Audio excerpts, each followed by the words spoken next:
My son secretly dropped out of medical school and spent my money partying. Now he is demanding that I help him again?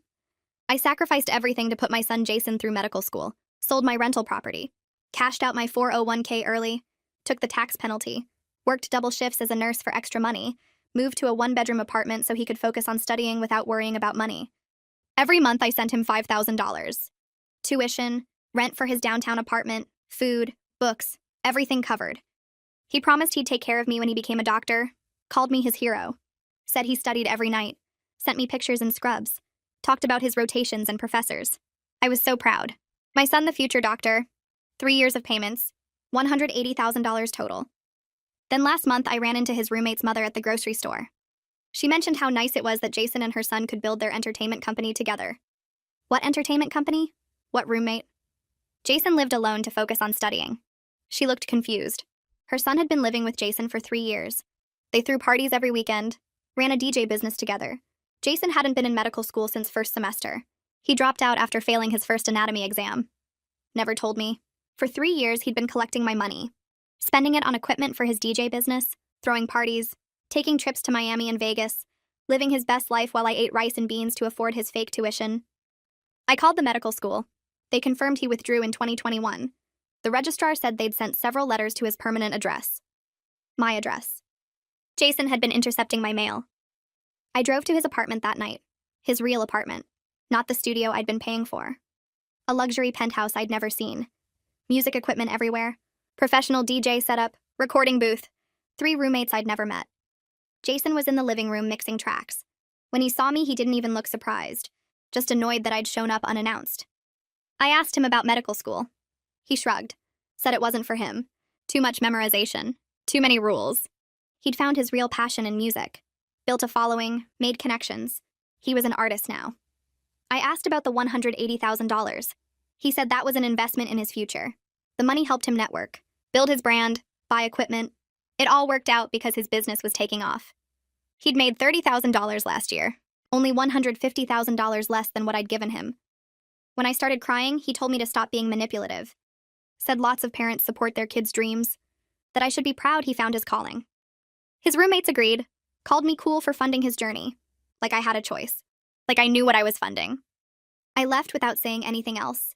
Needed time to process the betrayal, the lies, the stolen years of my life working double shifts, the retirement money gone, the rental property I'd never get back.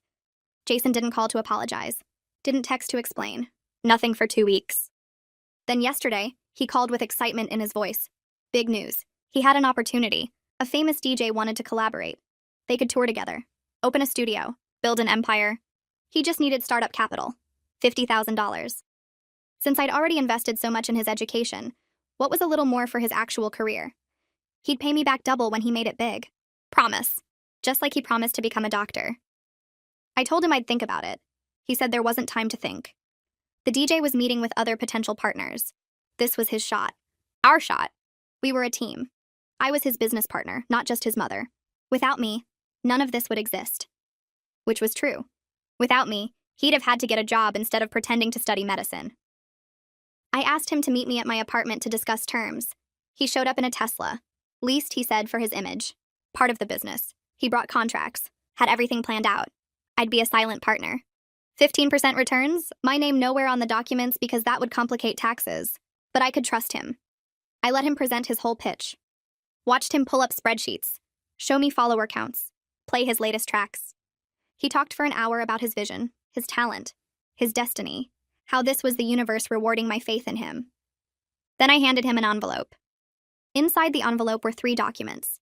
A cease and contact letter printed on law firm letterhead. A spreadsheet listing every single payment I'd made over 3 years with dates and amounts. A small claims court filing for the maximum amount allowed in our state. Jason pulled them out one by one. His confident smile faded as he scanned the first page. Then the second. His hand started shaking slightly when he got to the court filing. He looked up at me with confusion replacing the cocky expression he'd worn all evening. His mouth opened, but no words came out. I watched him realize I wasn't the easy target he'd counted on, that I'd actually done something instead of just crying and giving in like always. Jason set the papers down and laughed. It sounded forced and nervous.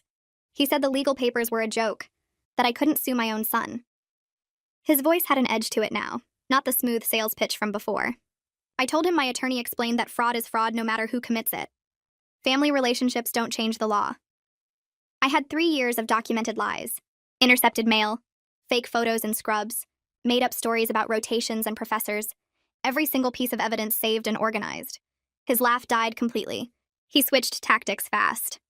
The tears came suddenly, streaming down his face as he said he thought I believed in him, that I supported his dreams, that parents are supposed to help their kids find their passion. His voice cracked just right. His shoulders shook. I stayed silent and watched him perform. Remembered how he'd cried exactly the same way when he showed me his fake medical school acceptance letter. The same hitching breath, the same wounded expression. Back then, I'd hugged him and told him how proud I was. Now I just sat there and let him work through his act. When the tears didn't work, his face changed. The sadness vanished like someone flipped a switch. Anger took its place, hot and immediate. He stood up fast enough that his chair scraped loudly against my floor.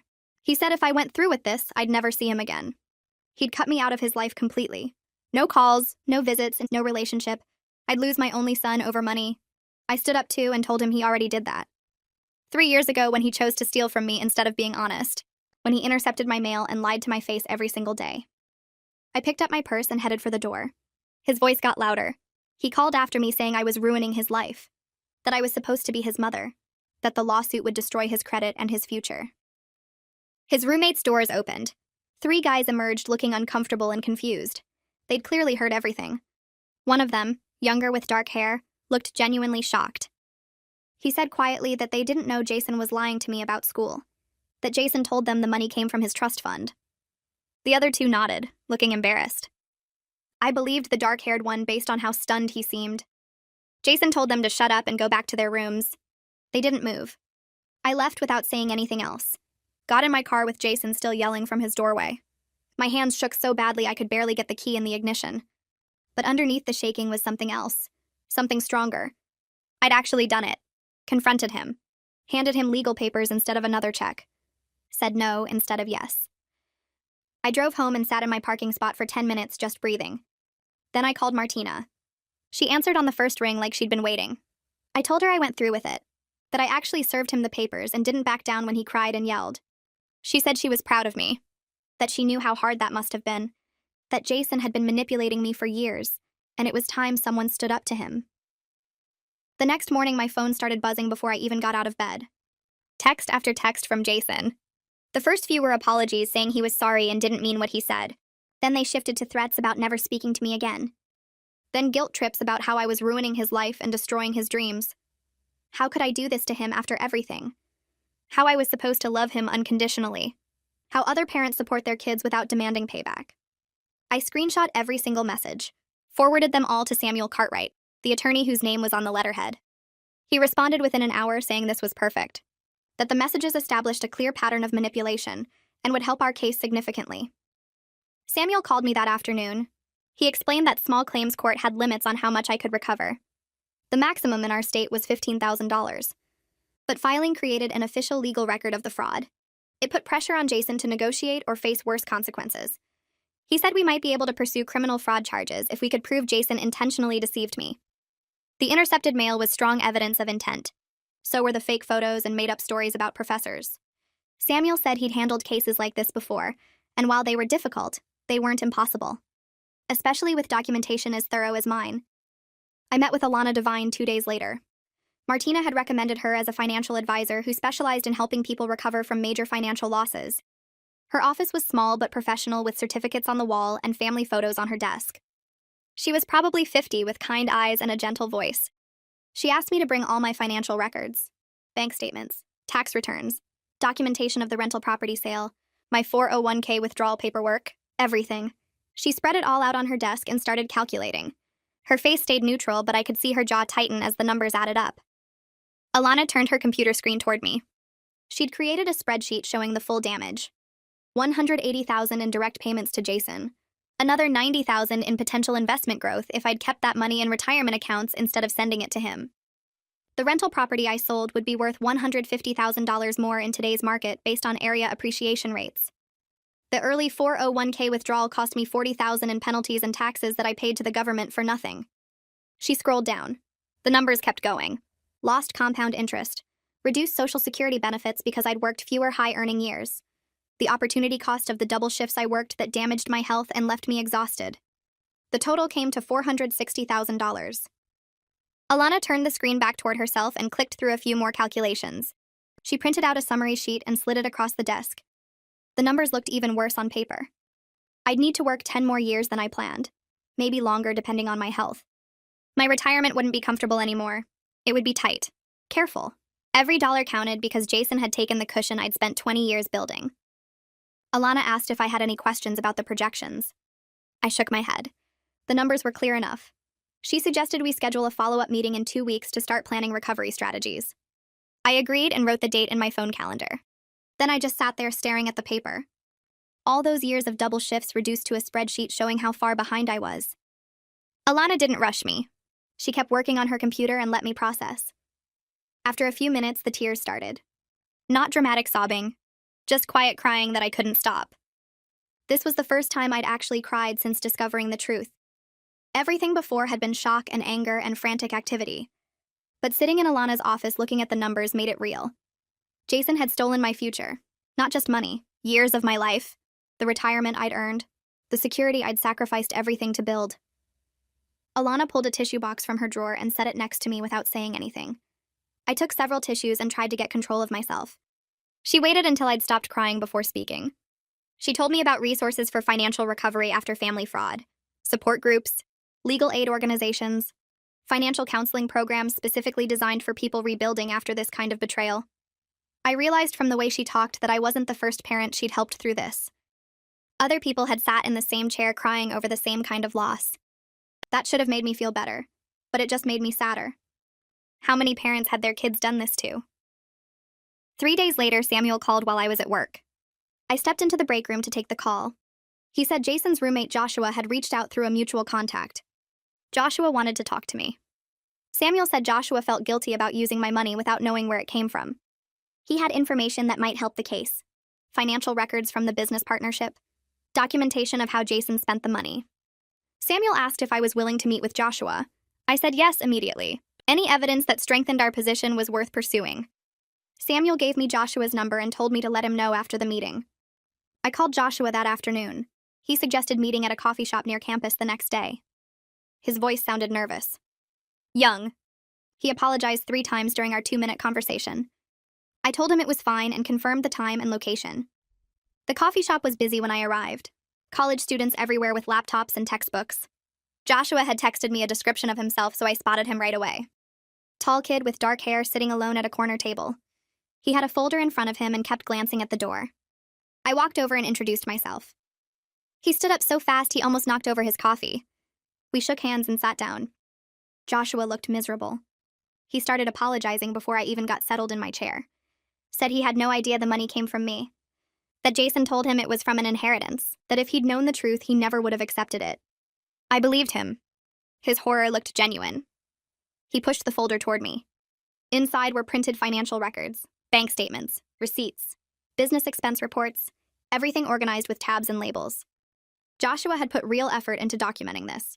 He walked me through the records page by page, showed me exactly where my money went. $120,000 on DJ equipment over 3 years. Turntables, speakers, mixing boards, lighting systems, recording software, professional microphones. All top of the line because Jason insisted they needed the best gear to compete. Another $40,000 went to the luxury apartment and the Tesla lease.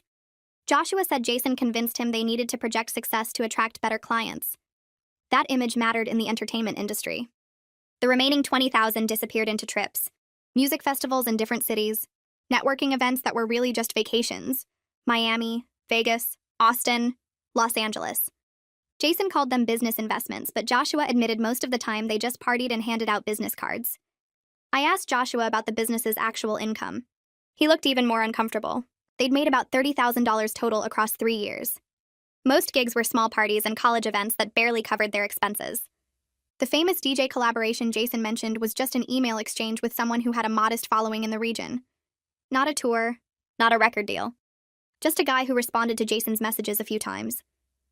Joshua said Jason had a habit of exaggerating opportunities, making small connections sound like major deals, convincing people his big break was always right around the corner. I asked why Joshua stayed partners with him for so long. He said Jason was charismatic, confident, made people believe in his vision even when the numbers didn't support it. But after learning the truth about where the startup money came from, Joshua couldn't work with him anymore. He was dissolving the partnership. He offered to testify if my case went to court, said he wanted to help make this right however he could.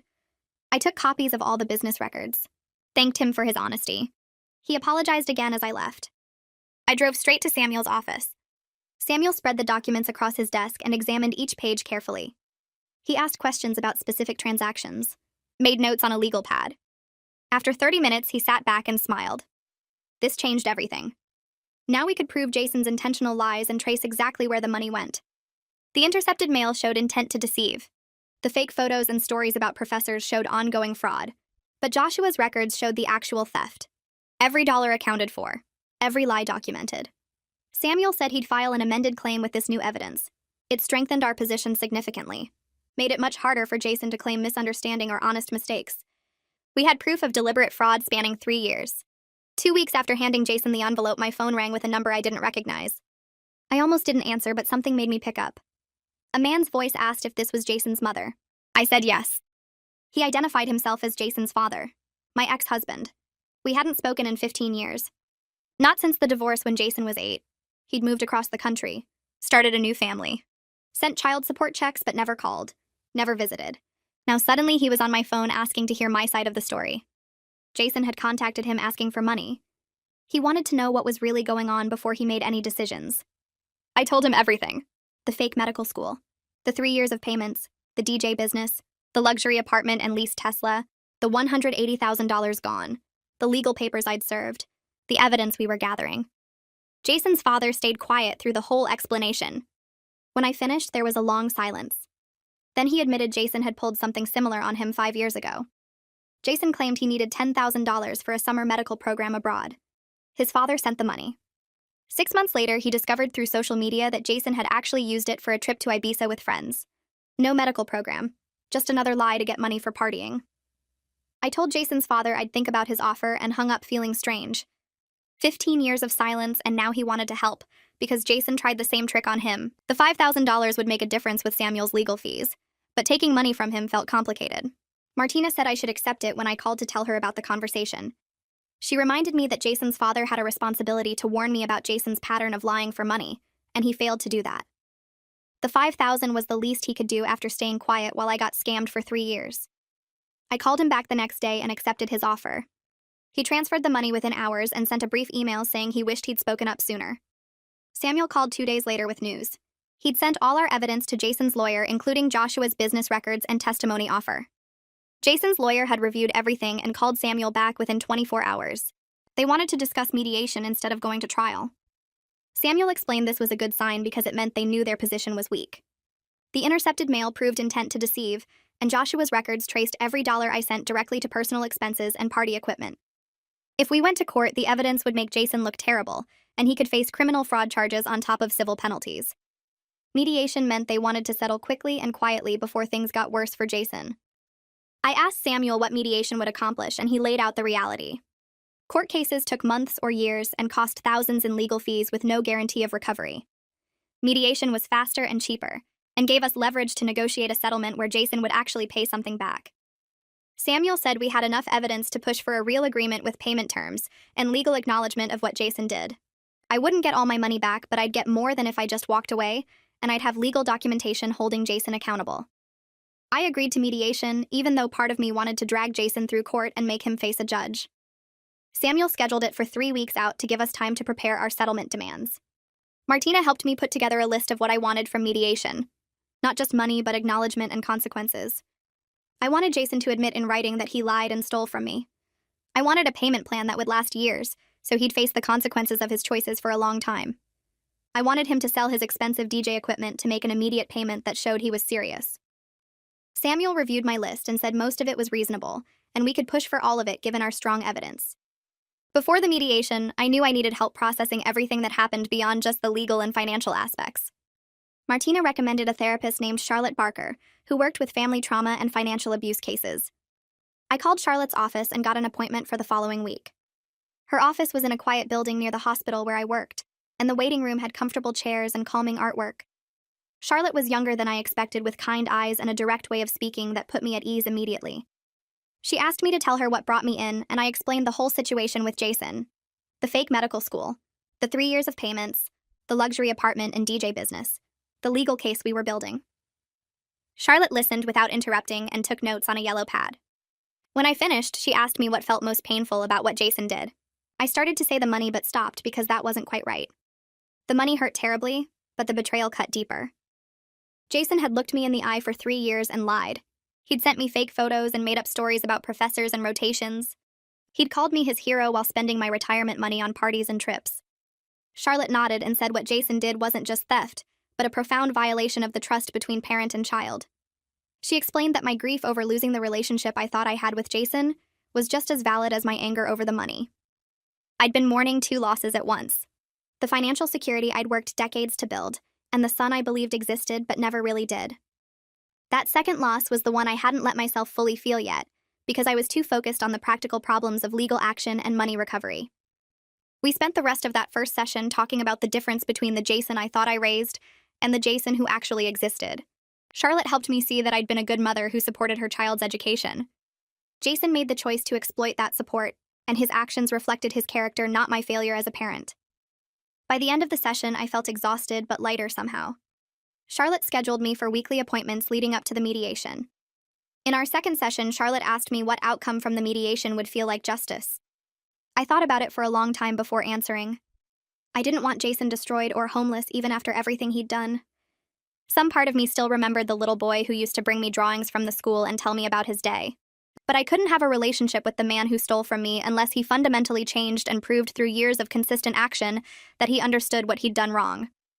I wanted him to acknowledge his lies in writing. I wanted him to pay back whatever amount he could manage, even if it took a decade. Requested Reads is on Spotify now. Check out link in the description or comments.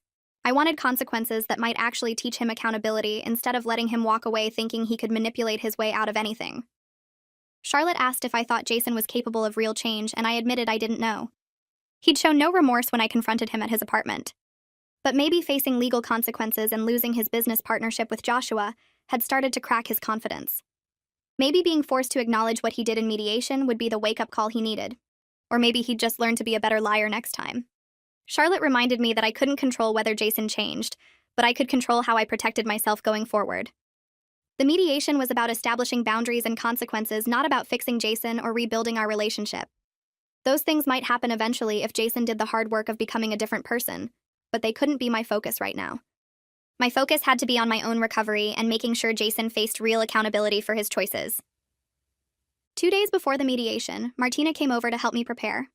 She brought takeout food, and we sat at my small kitchen table going through different scenarios that might happen. Martina played Jason, trying different manipulation tactics while I practiced staying calm and focused on the facts. She pretended to cry and apologize dramatically. She tried guilt trips about being a bad mother. She offered vague promises about paying me back someday without any specific terms. Each time I responded with the same calm statements about documented evidence and legal accountability. Martina reminded me that I didn't owe Jason forgiveness or a relationship. Protecting myself financially and emotionally wasn't being a bad mother. It was being a smart woman who refused to be exploited anymore. We practiced until I could respond to Jason's likely tactics without getting emotional or backing down from what I wanted. Martina hugged me before she left and told me she was proud of how strong I'd become through this nightmare. The mediation took place in a conference room at a neutral office building downtown. Samuel met me in the lobby, and we rode the elevator up together. He carried a folder thick with evidence and documentation. The conference room had a long table with chairs on both sides and windows overlooking the city. A professional mediator arrived first and introduced herself. She explained the process and ground rules. Then Jason's lawyer arrived alone and set up his materials at one end of the table. Samuel and I sat at the other end. Jason came in last, walking slowly like he wasn't sure he wanted to be there. He wore khakis and a button-down shirt instead of his usual expensive streetwear. His hair was neat and his face looked tired. He sat down next to his lawyer and stared at the table. When I entered the room and took my seat across from him, he glanced up briefly, then looked away.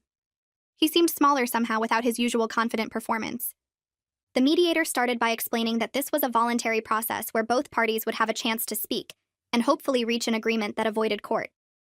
She asked Jason to explain his perspective first. His lawyer nodded at him, and Jason cleared his throat. He gave what sounded like a rehearsed speech about being young and making mistakes. He said he got overwhelmed by medical school and panicked instead of talking to me honestly. He called it poor judgment and said he was sorry for not being upfront about dropping out. His lawyer had clearly coached him to minimize what he did. Jason never used words like fraud or theft. He never mentioned the 3 years of deliberate lies or the intercepted mail or the fake photos. He framed everything as a series of bad choices made by a confused kid who didn't know how to disappoint his mother. I watched him perform his apology and felt nothing but tired recognition of another manipulation attempt. When it was my turn to speak, I pulled out the statement I'd prepared with Charlotte. My hands shook slightly as I unfolded the paper, but my voice stayed steady. I read about working double shifts as a nurse while my body ached and my feet swelled. I read about eating rice and beans for dinner so I could send Jason $5,000 every month. I read about cashing out my retirement early and taking the tax penalty because I believed I was investing in my son's future as a doctor. I read about selling my rental property that would have provided income in my retirement. I read about the 3 years of lies and intercepted mail and fake photos in Scrubs. I read about discovering Jason lived in a luxury penthouse throwing parties while I lived in a one-bedroom apartment sacrificing everything. I read about the $180,000 gone and the additional hundreds of thousands in lost investment growth and retirement security. I read about having to work 10 more years than I planned and facing a diminished retirement because my son chose to steal from me. When I finished reading, there was silence in the room. The mediator looked at Jason and asked if he understood the harm he caused. There was a long pause. Jason's lawyer started to speak, but the mediator held up her hand. She kept her eyes on Jason and waited. Finally, he said yes quietly without looking up. His lawyer immediately tried to move the conversation toward settlement terms, but the mediator stopped him. She told Jason that she needed him to respond to what I'd said, not just acknowledge it. She asked him what specifically he understood about the impact of his actions on my life. Jason shifted in his chair and looked down at his hands for a long moment. The mediator waited without saying anything, and the silence stretched until it felt uncomfortable. Finally, he spoke in a quiet voice that sounded different from his usual confident tone. He said he knew what he was doing was wrong the whole time. He convinced himself that once his business took off and he made it big, he could pay me back and then I'd be happy for him. He thought if he could just show me success, it would erase the lying. He kept going because he was afraid to disappoint me and admit he failed at medical school. His voice cracked slightly when he said this, and I felt anger rise up sharp and hot in my chest. I leaned forward and told him he clearly wasn't afraid enough to stop stealing from me for 3 years. He wasn't afraid enough to stop intercepting my mail or sending fake photos or watching me work double shifts while he threw parties. The mediator held up her hand gently and asked me to let her handle the questioning, but I could see she understood my anger. She turned back to Jason and asked him if he understood that fear of disappointment doesn't justify fraud. He nodded slowly and said yes. She asked if he understood that his mother sacrificed her retirement and her health because she believed his lies. He said yes again, even quieter. Then she looked at both lawyers and said it was time to discuss settlement terms. Samuel opened his folder and pulled out the proposal we'd prepared together over the past week. He laid out the terms in a calm, professional voice that made everything sound reasonable and fair. Jason would pay back $50,000 over 10 years through monthly payments of $417. He would sell his DJ equipment immediately to generate a $20,000 payment up front. He would sign an agreement acknowledging that he obtained money from me through fraud and deception. If he missed any payments, we could pursue criminal charges with all the documented evidence we'd gathered.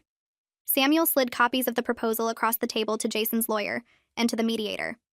Jason's lawyer picked it up and read through it carefully, while Jason sat there looking like he might be sick.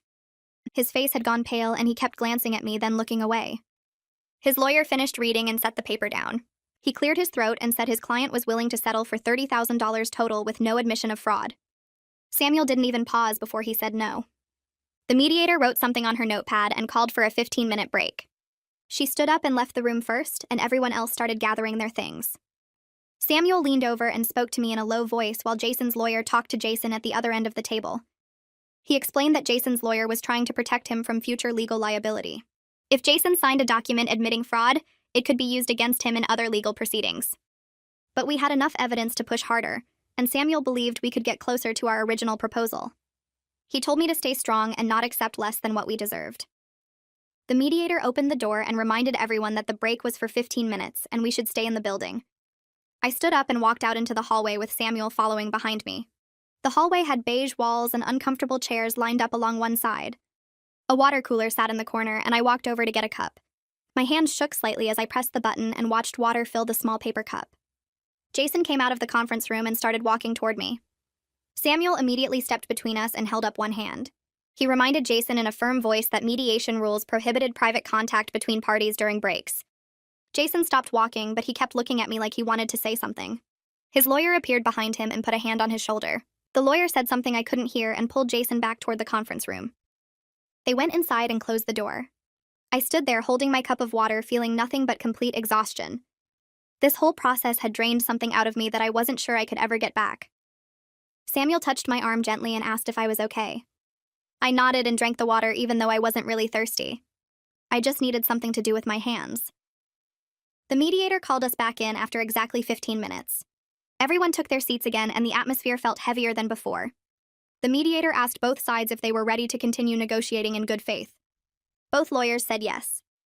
Then she turned to Jason's lawyer and asked if his client had a revised offer. The lawyer conferred with Jason in whispers for a minute, then said they could go to $35,000 total. Samuel shook his head before the lawyer even finished speaking. He pulled out the bank statements and transfer records and the intercepted mail documentation.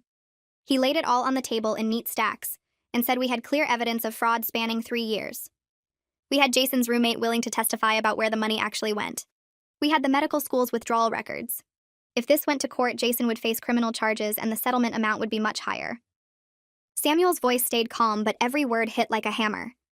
Jason's lawyer looked at the evidence and his expression changed. He asked for another private consultation with his client. The mediator nodded and they moved to a corner of the room to talk quietly. 2 hours passed with offers and counter-offers going back and forth. My head started to hurt from the tension and the fluorescent lights. Finally, we reached an agreement that Samuel said was as good as we were going to get. Jason would pay $40,000 over 8 years with monthly payments of $417. He would sell his DJ equipment for an immediate payment of $15,000. Most importantly, he would sign a document acknowledging that he fraudulently obtained money from me through lies and deception. If he missed 3 consecutive payments, I could pursue criminal charges with all our documented evidence. The mediator read through the terms carefully and asked both parties if they agreed. I said yes. Jason hesitated, then said yes in a voice so quiet I barely heard it. Jason's lawyer also negotiated that Jason would have no contact with me unless I initiated it. Jason had to attend financial counseling for 1 full year with proof of attendance. His lawyer looked unhappy about the fraud acknowledgement, but Samuel had made it clear we would pursue criminal charges otherwise. Jason would likely face much worse consequences if this went to court. The mediator printed out the settlement agreement and everyone reviewed it one more time. She explained that once we signed it would be filed with the court and become an enforceable legal document. Any violation would have serious legal consequences. She asked if everyone understood and we all said yes. I picked up the pen and signed my name on the line next to where it said complainant. My signature looked shaky, but it was done. Jason signed on his line and his hand trembled slightly. Both lawyers signed as witnesses and the mediator signed as the official mediator. She gathered all the copies and said she would file them with the court by the end of the day. I knew I would only recover about $55,000 of the $180,000 he took. It wasn't close to everything I lost, but it was more than I expected when this started. Most importantly, it held Jason legally accountable for what he did to me. The agreement existed now in official records that couldn't be erased or forgotten. Samuel and I walked out of the building together into the afternoon sunlight. I felt lighter somehow, despite knowing I would never get back what I lost. The weight of uncertainty had lifted and been replaced with something concrete and real. Samuel told me the settlement was actually a good outcome given how difficult family fraud cases are to prosecute. Many parents never recover anything at all. The payment plan meant Jason would face consequences for the next 8 years every single month when he made that payment. He couldn't forget what he did or pretend it didn't happen. Samuel shook my hand and said he would send me copies of all the filed documents within a week. I thanked him for everything he'd done and walked to my car alone. 2 weeks later, I checked my bank account and saw a deposit for $15,000 with a reference number from the equipment sale. My heart jumped when I saw it because part of me hadn't believed Jason would actually follow through. I immediately transferred the money into a new retirement account that I opened at a different bank. Jason had no knowledge of this account and never would. It was mine and mine alone and protected in ways my previous accounts hadn't been.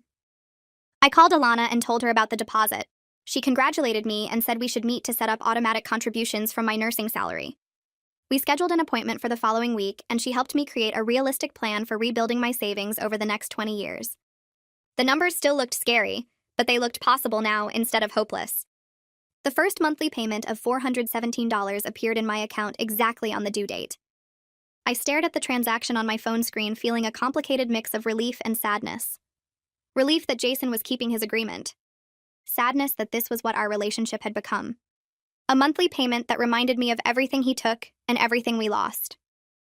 I called Charlotte and told her about the payment. She asked me how I felt, and I told her I didn't really know. She said that was okay and normal. Some betrayals are too deep to fully heal, and some relationships never recover no matter how much time passes. The important thing was that I was protecting myself and moving forward with my life.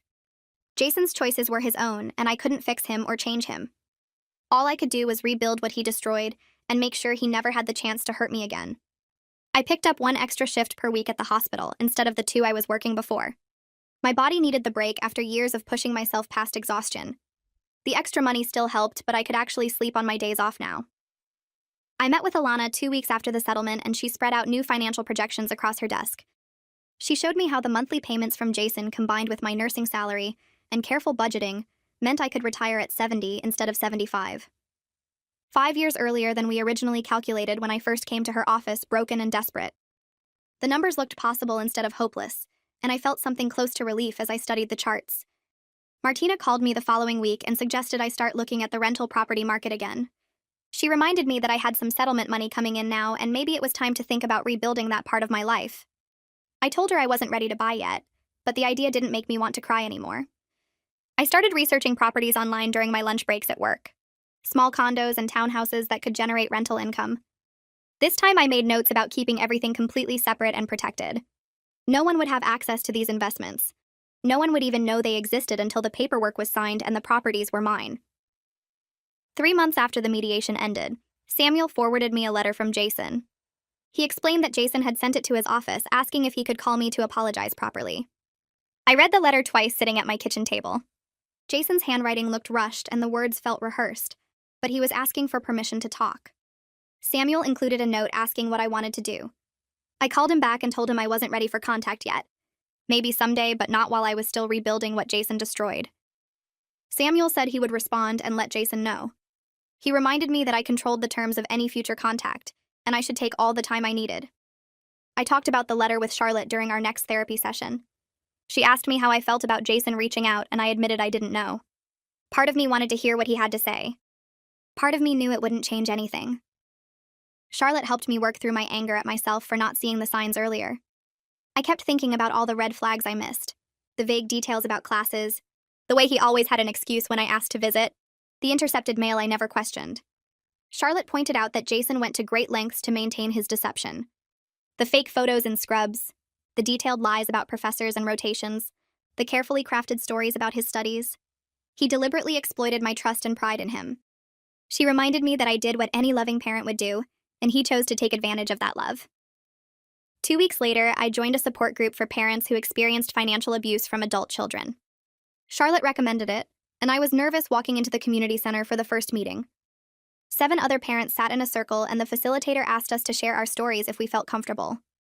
I listened to a woman talk about losing her house because her daughter took out credit cards in her name. Another woman depleted her late husband's life insurance, paying for her son's fake business ventures. Several parents were still paying off debt from their children's lies years later. One father maxed out every credit card he had because his son claimed he needed money for cancer treatment that turned out to be completely fabricated. Sharing my story in the group helped me feel less ashamed and isolated. Everyone nodded when I talked about the intercepted mail and the fake photos. They understood the specific kind of betrayal that comes from your own child. The facilitator helped me see that Jason's actions reflected his character, and not my failure as a parent. I did everything right by supporting my child's education. He was the one who chose to exploit that support. Other parents agreed and shared similar realizations from their own experiences. We weren't bad parents. We were good parents who got taken advantage of by people we trusted completely. 6 months into the payment plan, I checked my bank account one morning and didn't see Jason's monthly payment. My stomach dropped, and I immediately thought he was going to default. I called Samuel in a panic, and he told me to wait before doing anything. The agreement required 3 consecutive missed payments before we could take legal action. 3 days later, the payment came through, and Samuel forwarded me an apologetic email Jason had sent, explaining he had an unexpected car repair expense. Samuel reminded me that one late payment didn't trigger any consequences. I needed to breathe and trust the legal protections we built into the agreement. I used some of the settlement money to take a weekend trip with Martina to a beach town we visited as kids. We stayed in a small hotel near the water and spent 2 days walking on the sand and eating at local restaurants. It was the first vacation I had taken in 5 years. Being away from everything helped me remember who I was beyond being Jason's mother or a nurse working double shifts. Martina and I talked about our childhood and our parents and how different our lives turned out from what we imagined. She told me she was proud of how I handled everything with Jason. She said I was stronger than I gave myself credit for. At work the following month, my supervisor called me into her office and offered me a charge nurse position. The role came with a modest salary increase and more responsibility managing the other nurses on my floor. I accepted immediately, knowing the extra income would help my retirement recovery. My supervisor mentioned she noticed I seemed more focused lately, more present during my shifts. I realized that setting boundaries with Jason helped me reclaim energy I was wasting on constant worry. I wasn't checking my phone every hour wondering if he would contact me. I wasn't lying awake at night replaying our last conversation. I was actually living my own life again. Alana reviewed my finances after 8 months and showed me I was actually ahead of our projected savings schedule. Between the settlement payments, my increased salary from the charge nurse position, and cutting unnecessary expenses, I had saved $12,000 toward a rental property down payment. She pulled up property listings in my price range, and we looked at small condos that could work as investments. The numbers made sense now. I could see a path forward that didn't involve working until I died. Alana scheduled our next meeting for 3 months out and told me to keep doing exactly what I was doing. I started looking at property listings online during my lunch breaks at the hospital. Small condos in neighborhoods I'd never considered before. Places that needed work but had good bones. I made spreadsheets comparing mortgage rates and rental income potential. Calculated what I could afford if I saved for another year. This time I wasn't desperate or making emotional decisions. I was building something for myself with clear eyes and protected boundaries. The excitement felt different from before. Not the proud parent funding a dream, but an investor protecting her future. I bookmarked 3 properties and scheduled tours for my next day off. Jason's monthly payment hit my account right on schedule the next month. I didn't check obsessively anymore. Alana had set up automatic transfers, so the money went straight into my retirement account without me touching it. I trained myself to think of it as restitution owed rather than something coming from my son. The distinction helped. He wasn't supporting me or helping me. He was paying back what he stole. Some months I forgot to even verify the deposit arrived. That felt like progress. One morning I opened my email and saw a message from Joshua. Subject line said, "New beginnings." He wrote that he'd started a different entertainment company with partners who shared his values. They were doing well booking corporate events and weddings, professional work that paid consistently. He thanked me again for not including him in the legal action against Jason. Said he learned important lessons about checking where money comes from and who you go into business with.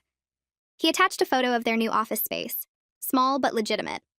I wrote back a brief congratulations and deleted the thread. His redemption wasn't my concern. Charlotte asked me during our next session if I felt ready to reduce our appointments.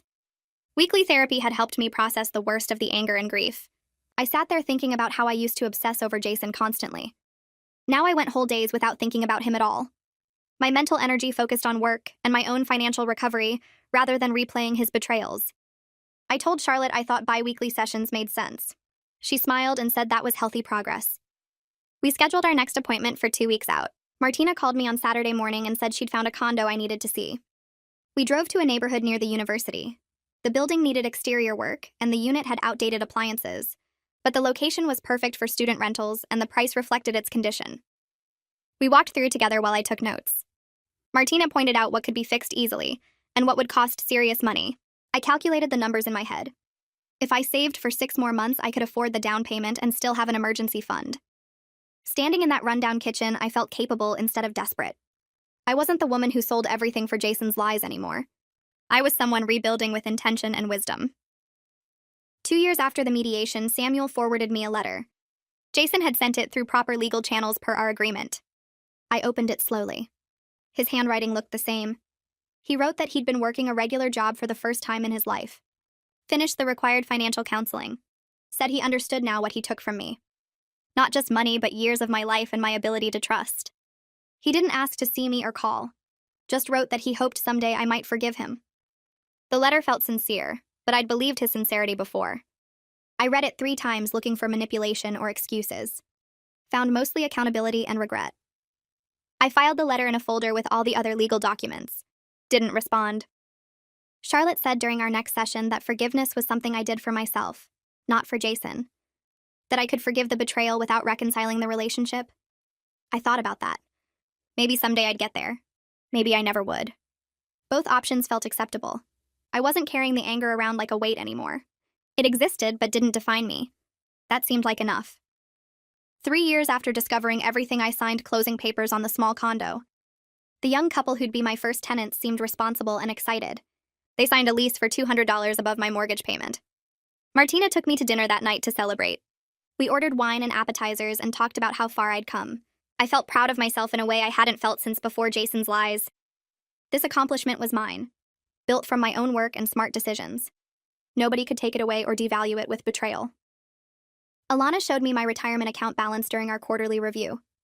$45,000. Between my contributions, Jason's settlement payments, and market growth, I'd rebuilt a foundation. She pulled up projections showing that if Jason continued paying and I maintained my savings rate, I could retire at 68. Not the retirement I originally planned, but comfortable enough. A modest life I'd earned through my own resilience.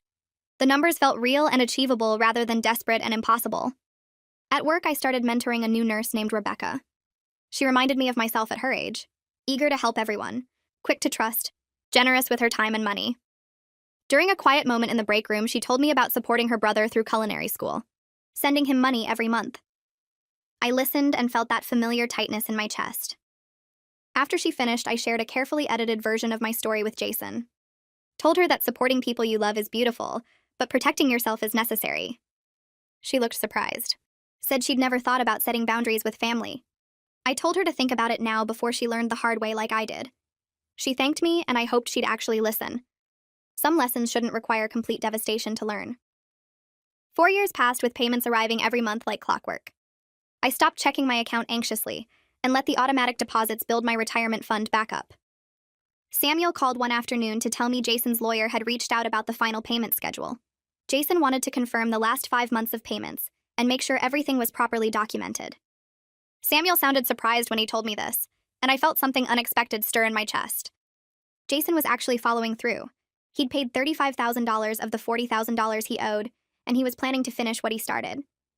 I sat with that information for a long time after hanging up with Samuel. During my next session with Charlotte, I mentioned the phone call and admitted I felt a small amount of respect for Jason's consistency. The words felt strange coming out of my mouth after years of anger and disappointment.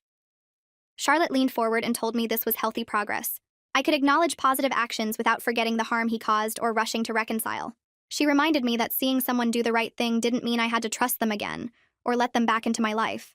It just meant I could recognize growth without compromising the boundaries that kept me safe. I nodded and felt lighter somehow, like I'd been carrying a weight I didn't know was there. 5 years after sitting in that mediation room, I met with Alana to review my retirement plan. She pulled up my accounts and showed me numbers that made me smile for the first time in a financial meeting. 2 rental properties generating steady income. A retirement account with enough money to support a modest lifestyle. 0 debt. I'd rebuilt approximately 60% of what Jason took from me. Alana pointed out that while it wasn't everything I'd lost, it was enough for a comfortable retirement at 69. I could stop working the extra shifts. I could travel a little. I could live without the constant fear of running out of money. The numbers felt real and achievable instead of desperate and impossible. I signed the paperwork to adjust my retirement contributions and walked out of her office feeling proud of what I'd accomplished through my own determination and smart choices. I think about Jason sometimes when I'm alone in my apartment or walking through the grocery store where this whole nightmare started. I wonder if he genuinely changed or just learned to hide his selfishness better. I wonder if he ever thinks about what he took from me beyond the money. But mostly I think about my own strength in surviving his betrayal and building a new future from the wreckage he left behind. I protected myself when it mattered most. I held him accountable when he expected me to enable him again. I proved that even devastating losses can be recovered from with determination, support from people who actually care, and boundaries I'll never compromise again. My retirement won't be what I originally planned when I sold that rental property and cashed out my 401k. It won't include the extra years of compound interest or the financial security I sacrificed for his fake medical degree. But it will be mine, earned through my own work and protected by lessons I learned the hardest way possible. I built this life from nothing after Jason destroyed everything, and nobody can take it away from me ever again. Well, that wraps up whatever this was. If you stayed until the end, I assume curiosity got the best of you. Might as well come back next time and see if I top it.